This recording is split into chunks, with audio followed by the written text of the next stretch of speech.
Hey guys, welcome back to Electrical Car Repair Live. Thank you guys for watching and subscribing to the channel. Today will be super helpful video to you guys. Having a Kia Sportage, Kia Sorento, any generation, you have battery drain to where your car dies when you don't drive it. Let's say you park it, you turn the car off, and after a few days the battery is dead, guys. We'll explain how an alternator can cause that.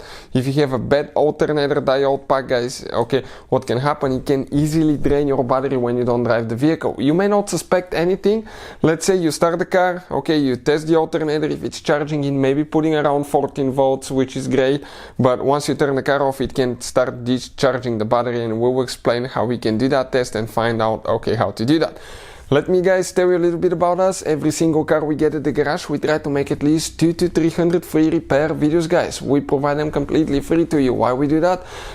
Because our mission at the shop is to save you as much money as we can. All we need in return, please subscribe to the channel, like the video, that way we can keep providing this free information to you guys.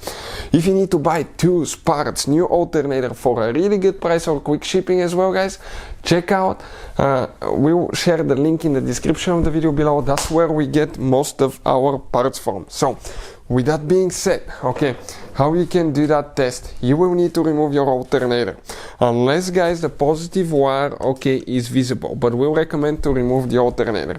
If you want to see how to remove the alternator on Kia Sportage Sorento with a 2.4 GDI engine, we have the video on the channel that's going to explain that.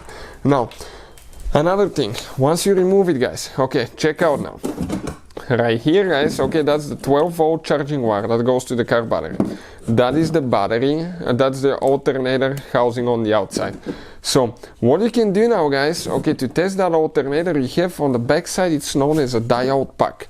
The diode pack converts from AC, alternating current, to DC, direct current, guys. And this one, I think it has 3 diodes, okay, 3 diodes, and if one of those fails, guys, what can happen? The electricity from the car battery, okay, will come back to the alternator when it's not being driven and the vehicle has not been driven, and it will drain it, because the diode pack is supposed to be a one-directional diode that lets electricity come only from the alternator to the battery and not the other way around. But when they fail, okay, that can cause trouble. And how you can test it, you can get a voltmeter. We'll put the link in the description of the video below. It's amazing voltmeter, guys. You go to the on function, here you click select twice until we get to the diode function.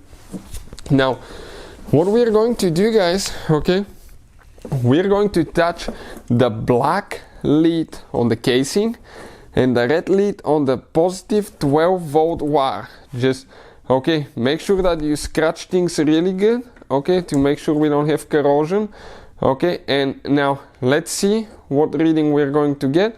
About 1.40. Now, so if you guys put the positive lead, okay, on the charging cable, negative lead on the casing, and you get a reading for a diode, guys, okay, most likely that alternator is short, guys, okay, the diode pack.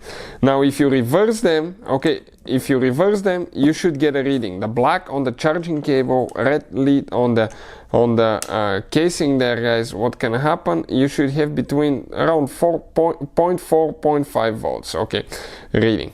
So that's normal, but when you put the red one on the charging cable, black on the case, it should have like that, okay, no communication, and our does.